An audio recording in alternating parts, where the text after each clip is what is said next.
Mic 1, mic 2. Everyone, God bless you today. Thank you for coming out this evening. Madam President is going to just open us up here just for a quick moment, and we'll get right to the viewing of our documentary. Sister Johnson. I know this is our regular segment meeting, but we're showing the film instead of that. But before every meeting, we always have a prayer. And after the prayer, I got a couple of people that I'm giving 5 minutes to each of them. They just want to tell something real quick. So, Reverend Logan, go ahead and do some prayer. Bow with me quickly. Most gracious Father, we thank you, Lord, once again. We thank you so very much for the community that we live in, the city that we live in, the great state of Texas that we live in, and more importantly, that we live under your care. We thank you for the ones that are here tonight, those that are on their way. We thank you for being our Lord, and being our God, and being our Savior. In the name of Jesus, we pray and we ask it all. Amen. All right, Judy has a quick announcement that she wants to give. Judy, go ahead.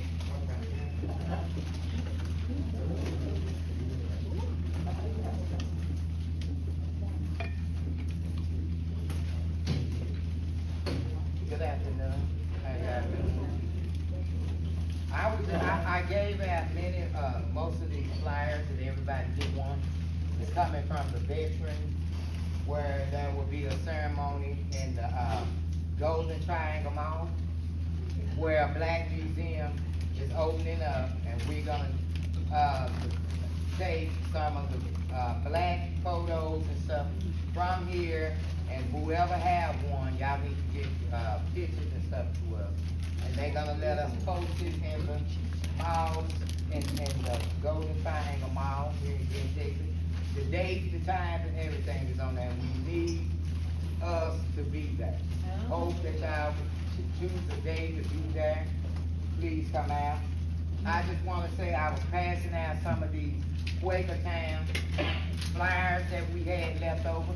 And if you didn't get one, raise your hand, I can get you one.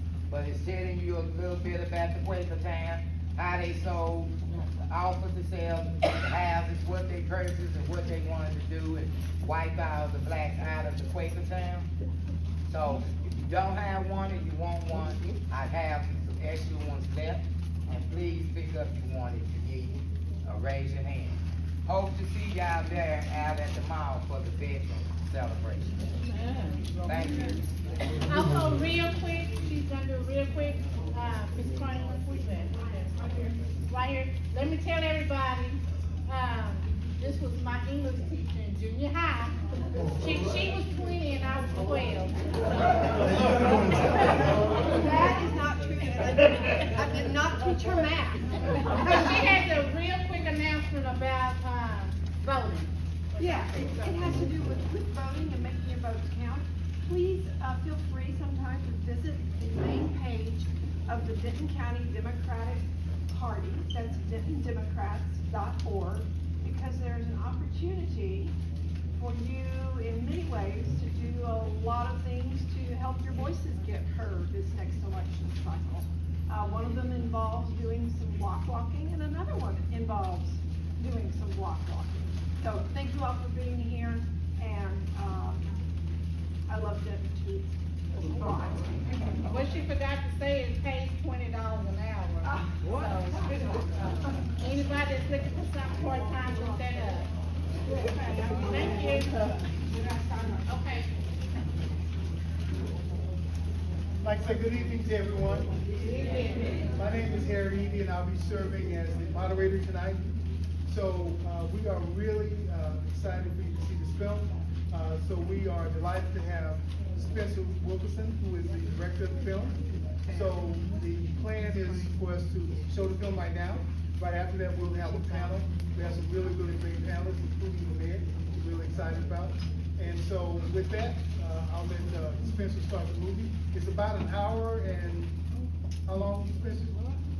7 minutes. Hour and 7 minutes.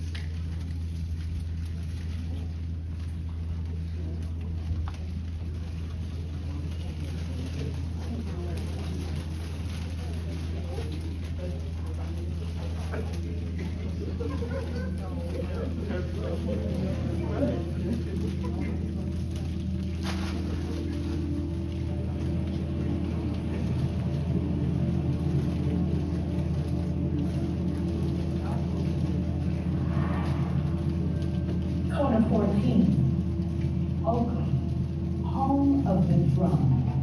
Drums from every part of Africa.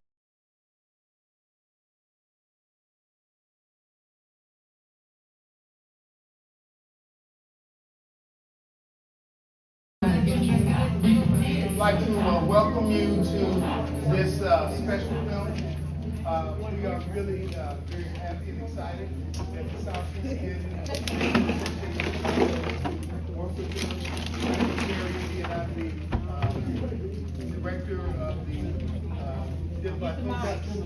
which is sponsored by the Den African American Scholarship Foundation, which we have two board members, maybe three here. Many of our children have received those scholarships over the years.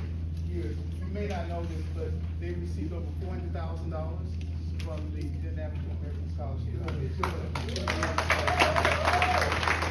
So this is a good special film. So we have a panel, which I think is a really, really expert panel. So I'm going to bring them up. So the plan really is to for me to ask a few questions of them, and then get the foundation laid, and then allow you to ask as many questions as you like. But I think it's really a very special night. I would like to thank not only the Neighborhood Association, but also Randy Hunt, who did a lot of research and got us here. Tabitha Lanahi, who worked with Spencer to get us here to this point. And then there were a few other people that I'll remember in just a second. But let me go ahead and start bringing people up. So I'd like to bring Collette Johnson. Right. Where is she? Okay, bring her up, come on up. And she is, is the president of the SED group. I'd like to bring up Donald McDade. Bring him up, who is out of the planning and zoning for the city of Denton. I'd like to bring up the one and only Reginald Logan, pastor of Galilee Baptist Church. And then our illustrious mayor, Gerard Hudspeth, would like to bring him up. So with that, with that, I've told you that Spencer Wilkinson is here. So what I'd like to do to kind of give you a perspective of what has happened. This film is really an important film. It's really a landmark film in a lot of ways, because as you saw, many communities have been struggling with the same thing. Displacement, kind of a racial divide, city, developers, community trying to figure out what to do. And so I'm going to ask, if I can, Reverend Logan to share, briefly why he thought this was an important film, because he was contacted and thought it would be really something good for the neighborhood to see.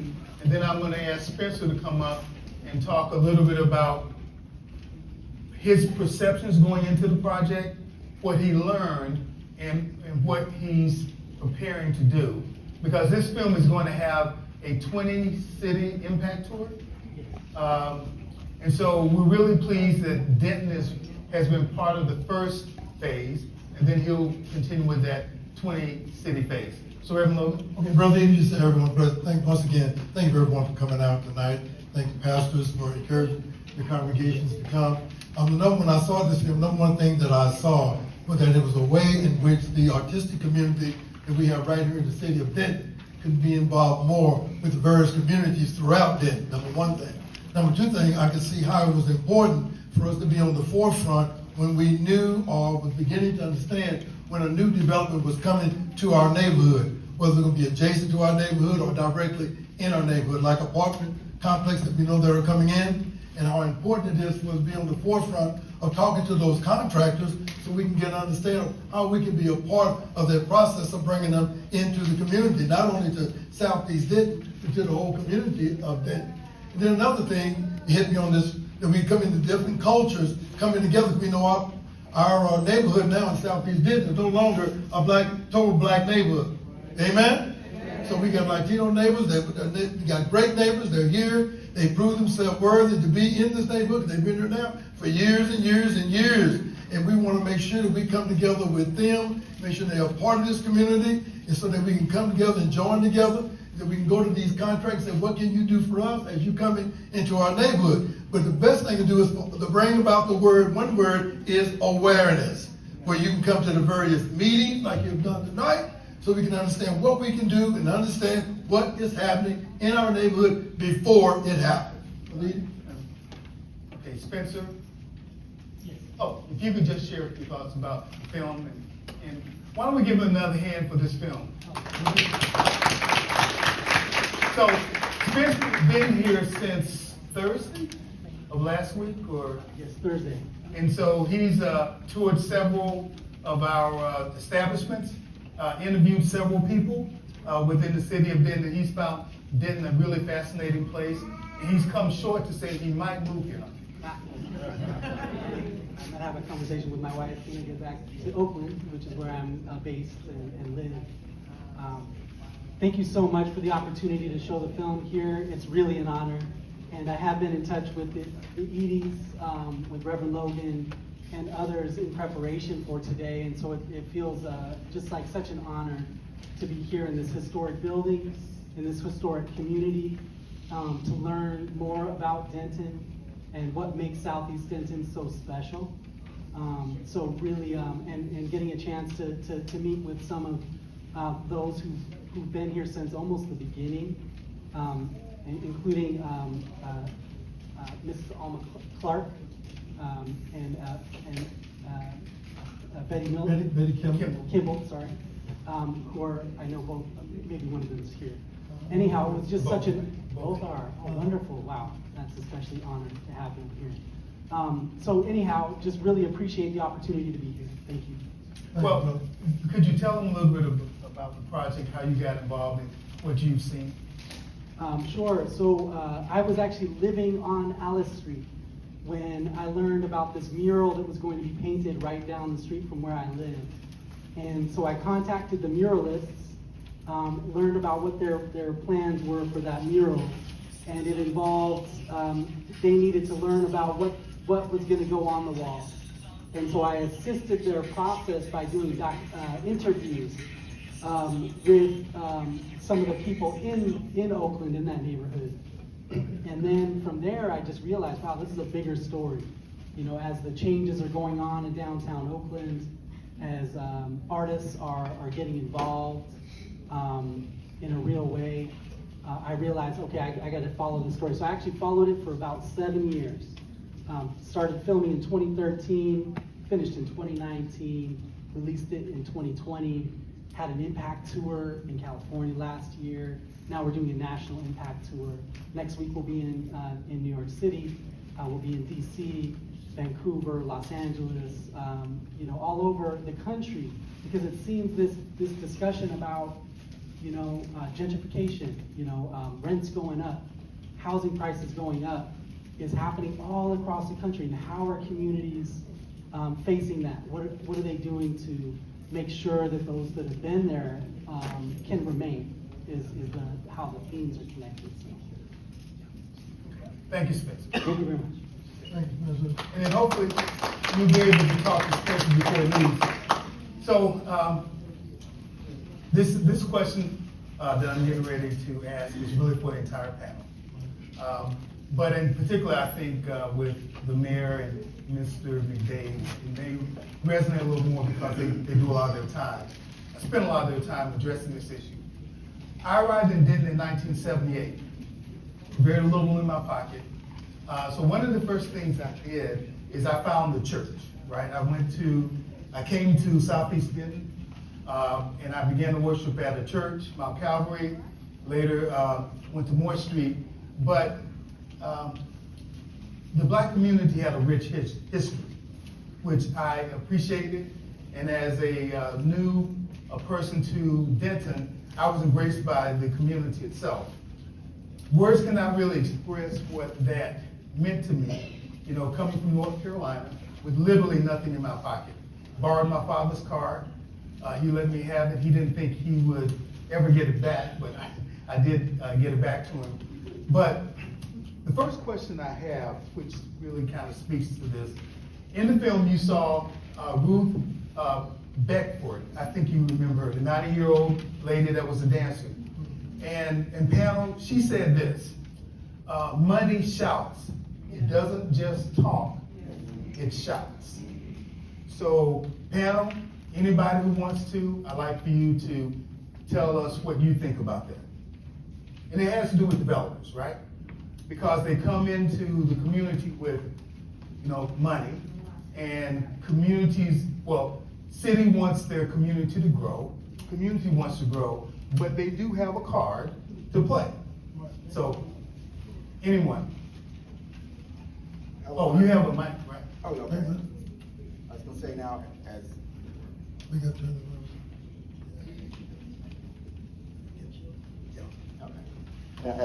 as far as money shouts if the developers are in the city. If you get outside developers, there's a pretty good chance that money's going back to wherever their location is. It's not gonna shout in Denton. That's the problem that I'm seeing. I don't see any Denton developers coming in here building. They're out of San Antonio, they're out of Marble Falls. So you can shout as loud as you want, but if that money's not being kept here in Denton, there's nothing you can do about it. You can shout till you turn blue in the face, and it is not gonna benefit the community one bit. I think for me, So you're saying, the developers from Oakland were from out of the city limits, correct? I'm not sure, Spencer. Yeah, I don't remember hearing that, but he may know. Not from Oakland per se. They weren't from Oakland? But I think they're a regional So developer. therefore, Yeah. the community did not have a say-so from the get-go. Yeah, I don't know that the location of the developer made a difference in how the community could interact with it. But perhaps the way the revenue would go back to that developer and perhaps outside the city. That was the point? Exactly. But I don't know the location of the developer in terms of their headquarters, to answer your question.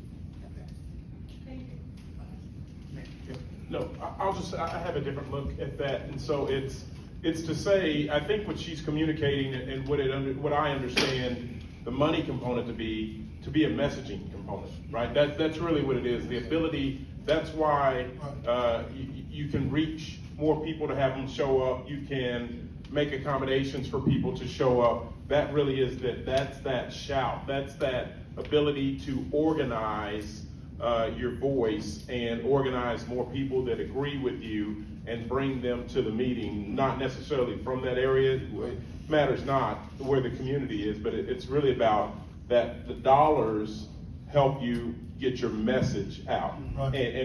And so those that are not uniquely in touch with the project or the area, but they're in the area, would be informed by that message versus by the organic just being there, understanding it. So you begin to shape the narrative, much like a newspaper. Hey, I get my message from the newspaper, I get my message from social media. You're getting your information from a source that's biased, if you will, and it allows them to get their message out and communicate to people that don't have a vested interest, and then get them to show up as though they are interested, as though they are informed. So that's that shout. It distributes their story, gets their voice out. That's my read on it. Okay, someone else on the panel? Yeah, they get their attention because they have the ability to communicate in wide ranges, and also they have to spend money. If someone has a great deal of money, of course, people are gonna listen to them because they have a lot of money. So they speak louder than I would with my little meager means. But at least for us as a community, we join together, our voice then is increased because of our community impact. And then on the movie, also on the video for the documentary, one problem with the community had was they did not realize that 14-story building was coming. That was the problem. They didn't know until afterwards, where they would have been in front of it, they would have had an opportunity to make some concessions with that developer possibly. But they found out later on. And I'm just saying to us, it takes going to the city council meeting, it takes knowing what's happening through planning and zoning.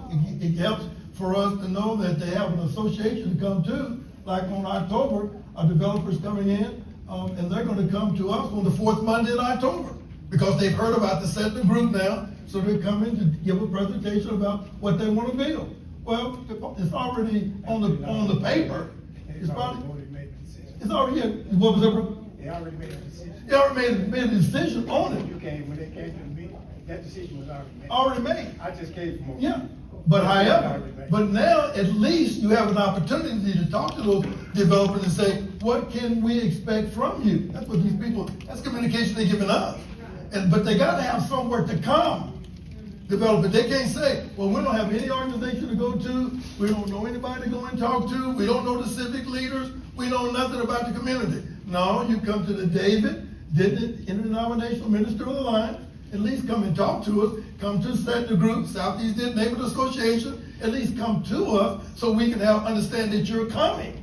It's not the fact if we stopping them, it's not the thing, they didn't stop this project, but they ended up getting about $2.5 million of concessions that they would not have had if they had not asked. I thought the Bible told us, we have not. But see, I think that works everywhere. I think it works with corporations, I think it works individually, I think it works with companies, I think it works on my job, I think it works with everyone that I can interact with. I'm not gonna talk about my supervisor, what he's not giving me, until I go and tell him what I want.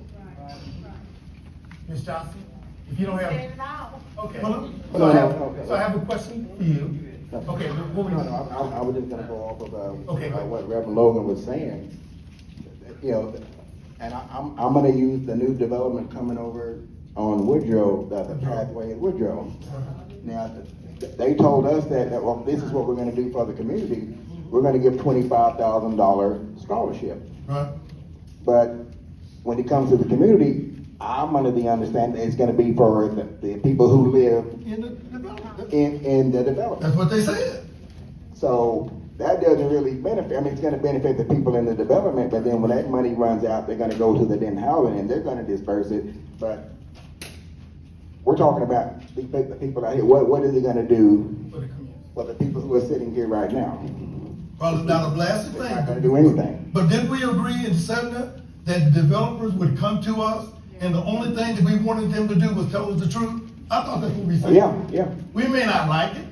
We may want to run you out of the building. We may frown while you're there. But at least while you're there, don't lie to us. Tell us what the real story is. That's what we ask people to do. And that's all we've asked. That's all we've asked. And that's why I've asked this young man to start filming the meetings, because that way we can go back. You can say, I didn't say that. Right. But we have a camera rolling. Right. You can no longer say it's your word against our word. Right. We have it on tape and we can roll that video. Right. So along with that, Ms. Johnson, a question for you. What are some of the tangible improvements and upgrades that you would like to see happen in this community? Improvements, Or upgrades? And then after she speaks, anyone else can address that. I would like to see more help for the elderly who can't keep up with their homes. More help with doing upkeep with that. And, more people coming around, like we have a problem with a lot of cars on the street. We need to do something about that. When you have cars parked on both sides of the street and you can't drive down the street, there's just so many people maybe living in one house.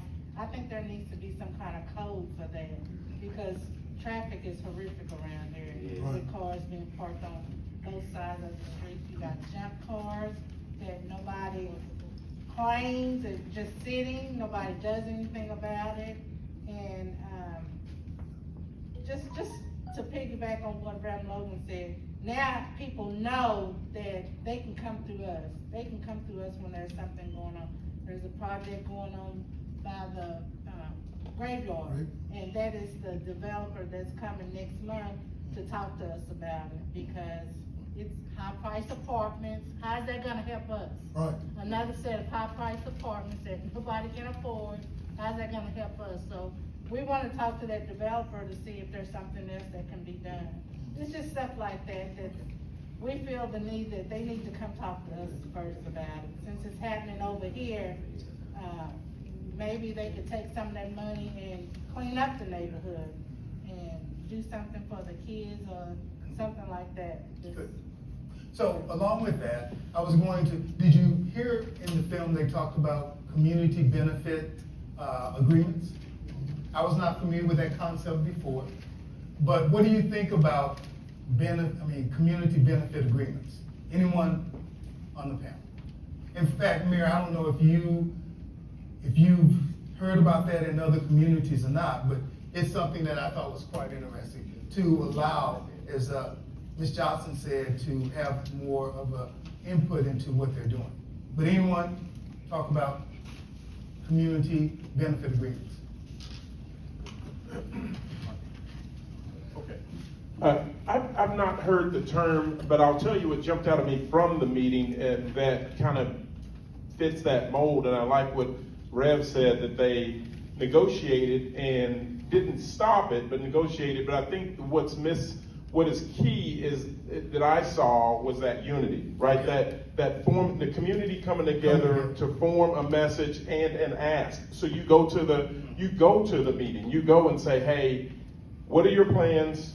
Give us a day or so, give us a week. We're going to come back with what we would ask of you, that kind of understands that delicate balance of, we can't stop you, but we can ask certain things, right? And I think that's really the key, that unified voice is what I saw. But I also saw, as much as there is a miss in how in the film the electeds handled things, the message that jumped out to me the whole time was a failure to communicate with the residents, right? That's really the key. It is, if at every level, the planning and zoning, the mayor, etc., if you listen to the community and respond accordingly, then you're all on the same page. But when you start moving without that step, right? Whenever you forget who you should be responding to, who you are the voice for, that's where things get lost. But no, I've never heard that agreement, that term of that agreement, but I really liked in the film how they came together.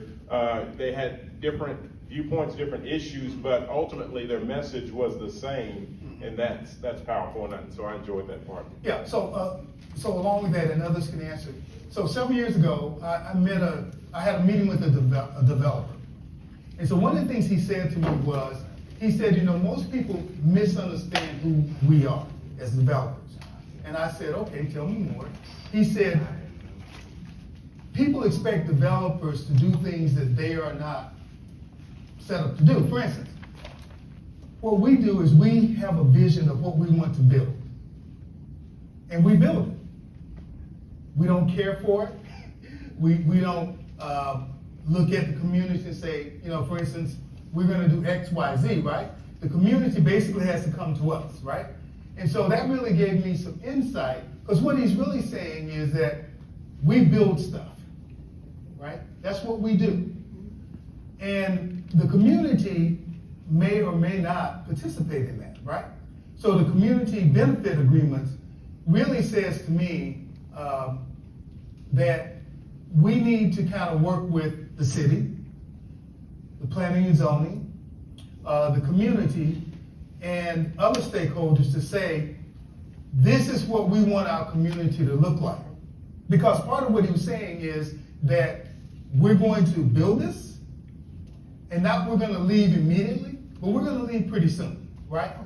And so therefore, when I heard about the community benefit agreement, I said, there is a potential to work together to create something that works for the community, because in the previous session, I asked a question about, so what was important to me when I came to Denton is that the black community had a culture, and I could identify that culture.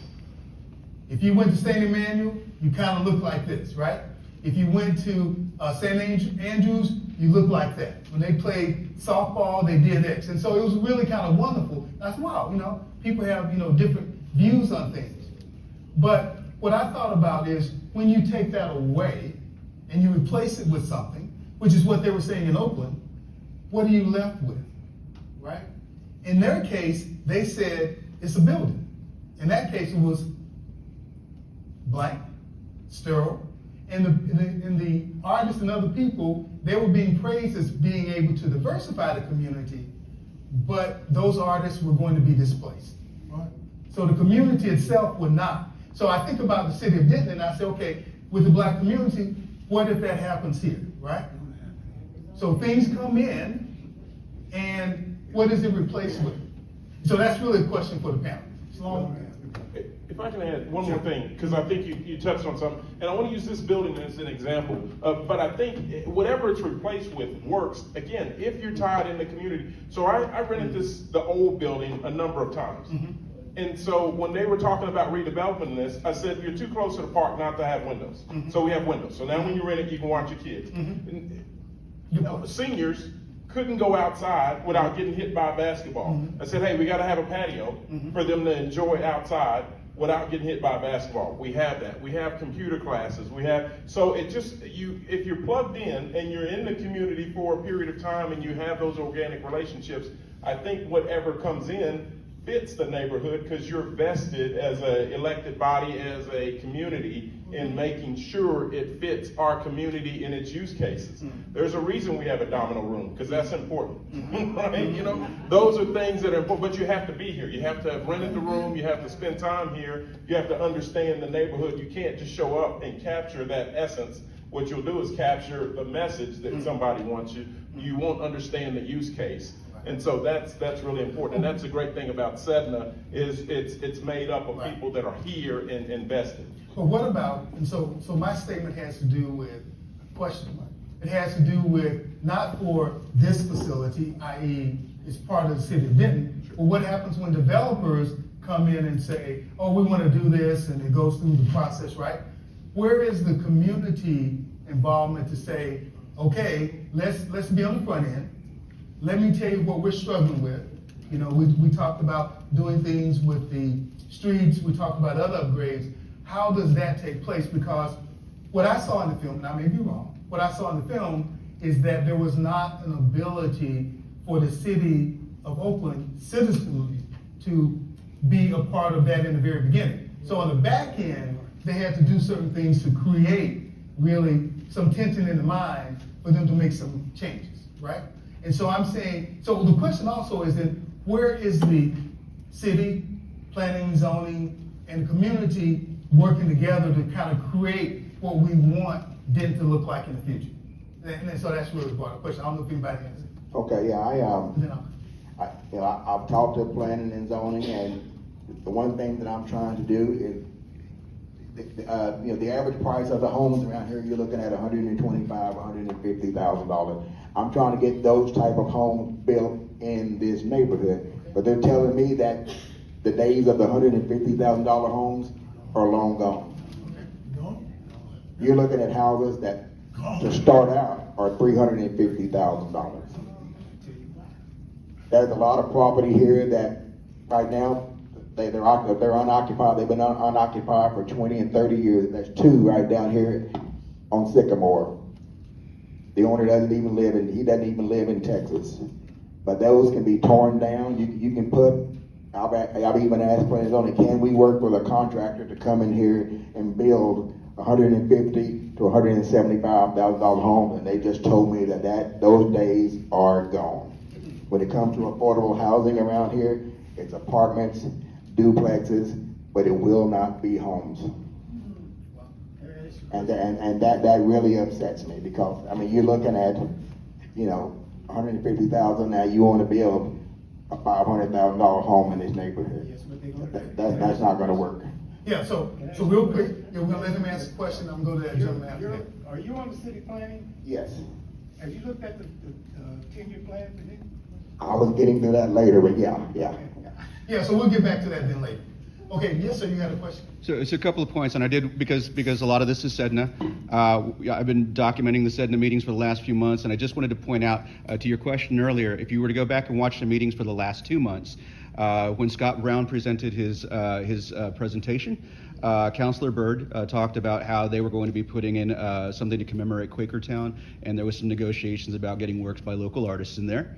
And a couple of months ago, there was the controversial thing on Woodrow, where in the end she advocated to get things like scholarship funds and things like that. So that is something that's being done, and it's something that's coming out of SEDNA through the City Council to the developers. So I wanted to point that out, and those are things people can document. But I don't know if we want to go this, but there was a question about money shouts a second ago, and I just wanted to touch on something and get the panels or the room's thoughts on this. When she talks about money shouts, she was talking about developers and things like that. As a local person, I pay a lot of attention to campaign finance. About 2 years ago, there was an election where we had, I think, 4 seats up, and there was a weird pattern where there was a lot of donations coming in from Lubbock. It was man, husband, man, wife, man, wife. They were all max donations, and it turned out that they were, that in and of themselves, they didn't look like much, but when you actually found out who they were all associated with a development company out of Lubbock. So that's something that, for people who are interested in what's going to happen in the community, pay attention to campaign finance things, because that's how the money shouts. It's people getting access and things like that, trying to get influence from people that they want elected. So when she says money shouts, that's how it shouts, and it's usually not in the way that most people see. And that's it. Anyway. Okay, so with that, I'm going to open it up now, and so you can ask some of your questions. Anyone have any questions? I don't have a question, but what I was interested in, Kenneth Davis, what I was interested in was the benefit agreement, because that is very important. Whether it's signed or it's agreed to, you're holding your feet to the fire. So you're not, they're not just blank promises, but somebody's signing on the dotted line saying, this is what we're gonna do. And when the groups get together and they know what they want, that's what I saw in the film. They were able to get some money to finance those various needs that they had. So the benefit agreement, we need more information on it, how it can be done, and I think that would help us in the long run. Now, my question is, as far as the benefit agreement, you're talking about Oakland, and I don't know their population. But we're kind of talking about Southeast Denton, we're talking maybe less than 1,500 people in this community. So the shouting's not gonna be as loud as you would have in Oakland, but if we can get anything's better than nothing. Someone else, any other, oh yes. Even though with the benefits, say we do get that agreement, and even though it is we're small in numbers, but a former member, she's gone on to glory, but she said it's not in the numbers, it's the number that count. So even though we could be small in numbers, but it's what makes up the numbers, and if we're productive, that number can still count. So that's the main thing. If we look at just the number that we have, we've lost focus in the beginning. So we can't go by the numbers. We have to make the number count. Yep. Because part of what she's saying is that it really has to do with how you want your community to look like. And you can let people know how you want it to look like, and then you negotiate. Now, you had a question about the 10-year plan? I didn't have a question. I was just making a statement that when you were saying that you were talking about the money, but the property didn't. This area is prime property. I don't know if y'all know that. Exactly. I've been telling people this for years.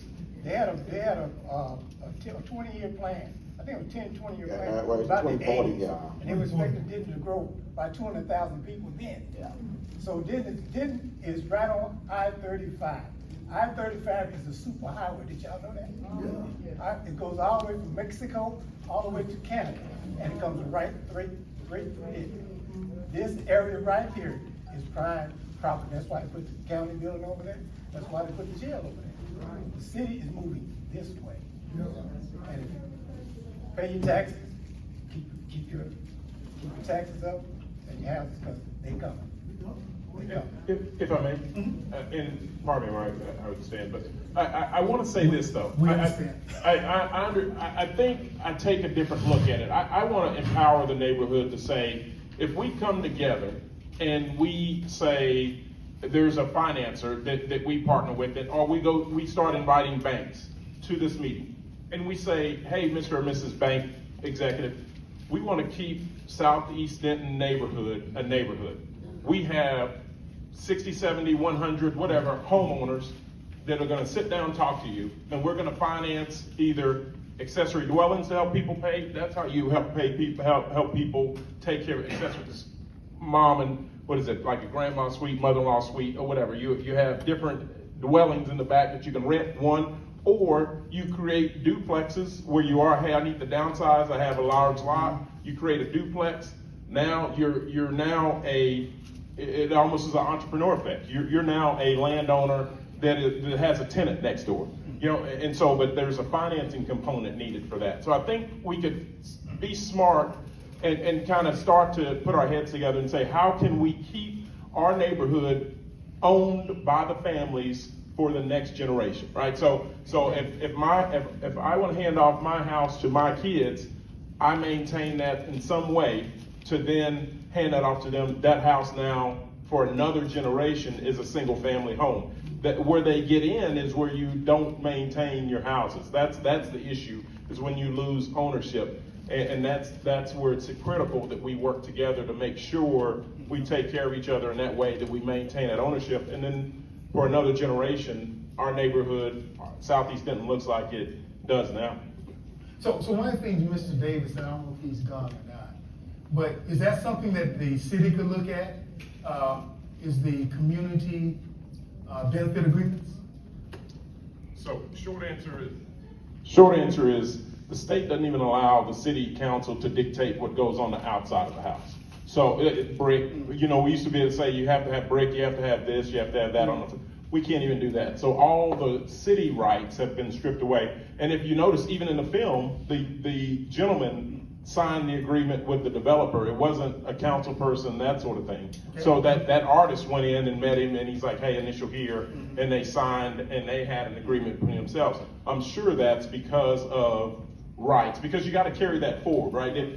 Your house is a private property, just like that parking lot is private property. So whatever the city can go mandate on that parking lot, the city can mandate at your house. We don't discriminate from where we can start going into private property rights. So you got to be careful what you allow the city to do, because that's dangerous too. But in the film you saw, so yes, the neighborhood, so the city could facilitate and the city could get documentation, that sort of thing. But that's just to help the neighborhood be better prepared to take that action. But I think the council would be limited because of state laws. Yeah, I'm sorry, I didn't mean the council, but what you're saying is the city could help facilitate in those discussions and with setting in, et cetera. And I have a question. No, I'm sorry. You're the filmmaker, right? Yeah. No, he is. Yeah. The money that they say they got from the benefit, Right. where did that money go? Where did it go? Yeah. They kind of listed it out in many cases. There were direct benefits that went towards those cultural institutions that were highlighted in the film. The Malanga Cascalord Center for the Arts to do upkeeps. They built something like 90 affordable units that they weren't planning to build, but it took community pressure with that developer and long-term negotiations to get to the point that community pressure, and the only reason the community had to pressure is because there was no city policy in place. There are cities that have community benefits within their charter. So where there's actually a requirement for new developments to have to give a community benefit agreement. I think Seattle is one of them. There's other cities around the country that have that in place. If they don't, it requires all of that volunteer time of individuals who are concerned to go and directly negotiate with those developers, sometimes with the city liaison, like what was being discussed. 90 affordable housing units was one of those benefits that came out of it. A fund Where's those houses built? within the new development. Within one of those new developments. Yeah, downtown, within one of those new developments. Okay, Yeah. because I lived in Oakland. Yeah, And actually, I just came from Oakland. okay, Oakland is a mess. it is a mess, It's- yeah. I mean, it's homeless people all over the place. Well, and partially because the rents Yeah, I skyrocketed know. and there were no protections in place. That's what I'm saying, because So the film showed that, Yeah. the arts people came together. Yep. And with the Asian community, That's right, once it started to hit them, I mean, Yep. they came, but West Oakland, yeah, East Oakland. yeah, I live there, yeah, I live there. So, yeah, I was it's, wondering where that money went. that's part of the reason that now that gentrification's moving all over. And so this can be an example of, if you don't want it to end up like that, maybe think about these I'll come and policies. say. Okay, anybody else has? No. Anybody else? Yes. Stand back. Do you have land on your property that is, that you'd like to get developed? How do you go about doing that? Getting it financed to develop it? Well, I'll just tell you, there are a number of people. I would start with the city, that the Development Services Building off of Elm Street. There is a good resource. That city staff would be there to tell you the codes, the rules, that sort of thing.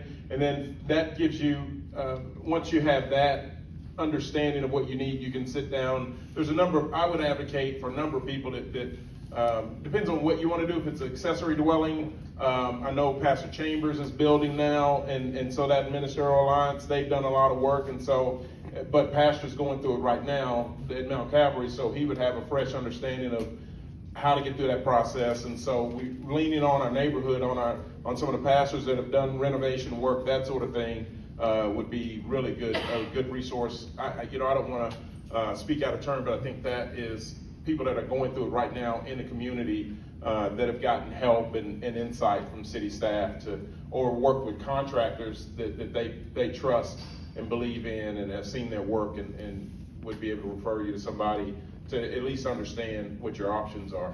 So that's my thought. Yeah. Senior. Okay, yeah, I just want to go off of what this gentleman here spoke about. I believe they're supposed to be coming next month. The city's supposed to come with their comprehensive by the 2040 plan. Right. I don't know if any of you have seen it, but when you look at 2040, there's a big purple dot right in Southeast Denton. That they pretty much want downtown to go all the way out to Woodrow. Yeah. So it's a pretty good sized circle, but if you look toward the north, they can't go north. TWU owns all of that. They can't go west. North Texas owns all of that. They can't go south because once you get to Dallas Drive, you have a lot of businesses. The only area they can come through is the little area called Southeast Denton.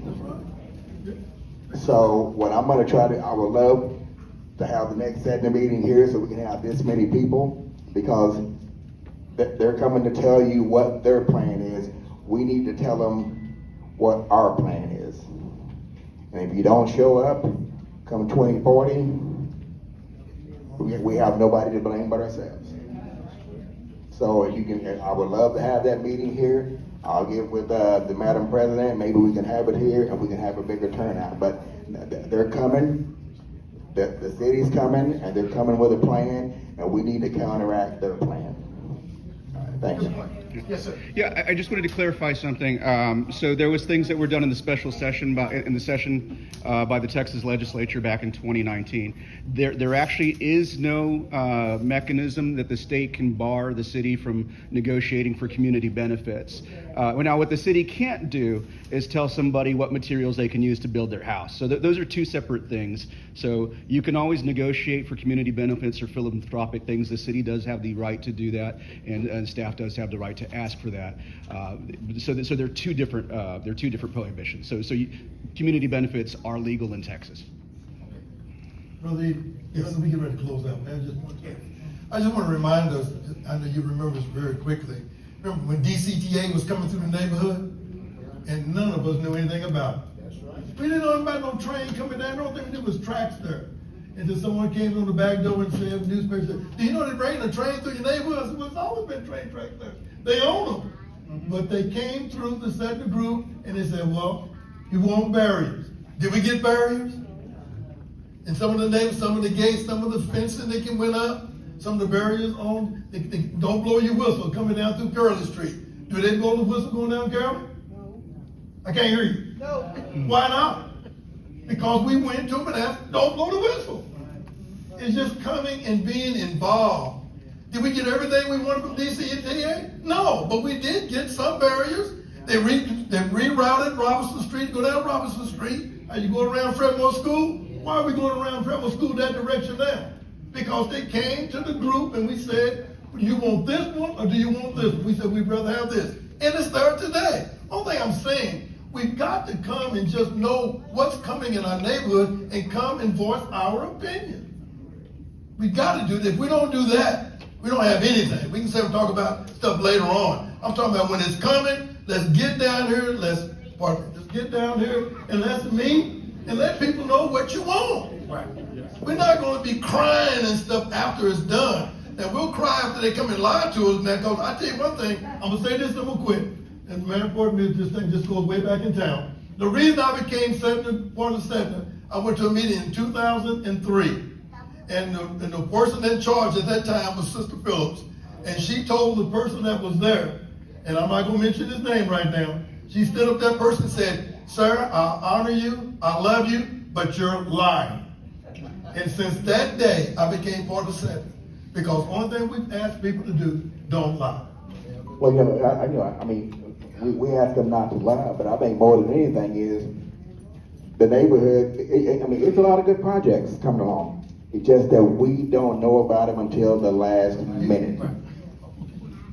Because, I keep talking about the pathway at SED. We were actually told that the reason it didn't come to us is because they didn't consider it a part of Southeast Denton. So they let a 40-foot road just, okay, well, if it's 40 feet, it's none of your concern. I don't care how far it is. I consider Woodrow Southeast Denton. And anything that comes along Woodrow, I think the neighborhood should know about it. But to be told, it's sad that 100 years ago they were told that you didn't care because you're on the wrong side of the track. Now we're being told you don't matter because you're on the wrong side of the street. That makes no sense at all. Yes, sir. I have a question for the mayor. Mayor, is the city required to post all of its council meetings, all of its commission meetings, and all of its zoning meetings in a public place? Yes, sir. So yes, we use the website and we post them in the paper 3 days in advance. Yes. Do you have a posting located in one of your buildings, City Hall Annex or main City Hall building? Yeah, they have the printed agendas that you can pick up. Yes, sir. On Friday. So we play on Friday. We create the agenda, and those are available at about 5. It's in the day, but yes. Thank yes. You, sir. Yes. Thank you. And they're archived online. All those things. Yes. Okay, any last question? Yes. I would just like to say that the problems that you have in Sedna also happen every place else in Denton. In every white neighborhood, in every Hispanic neighborhood, but we don't have a Sedna. So one of my dreams is that there can be a Sedna organization, but that it can expand to include a lot of colors of people in Denton, so that we can all fight development or other issues together and with a little bit of strength. So I would really like to thank you for coming. It's really been a pleasure to see all the people here. I want to thank the panelists, Mr. McDade, Ms. Johnson, the inimitable Reverend Logan, my friend, the illustrious mayor, Spencer for coming and bringing this film here. You know, a lot of the expense was garnered by him. I don't know if you know this, but he's walked City of Denton since he's been here. Yeah. Why, we don't know. We try to tell him it's 100 degrees outside, but he did get to see a lot of Denton. but also the other people, Shalon Brown for allowing the group to meet. Yes. And Reverend Logan did tremendous amount of work in coordinating things and getting people on the calendar. I won't say he worried them, but he made sure they were here. People are really gracious. Yes, and then also, like to thank, well, all of you, but there's someone that's eluding me now, but, any last comment before we go?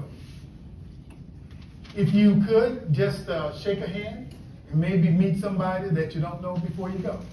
And so, thank you, Reverend, can you close out with a word of prayer? Amen.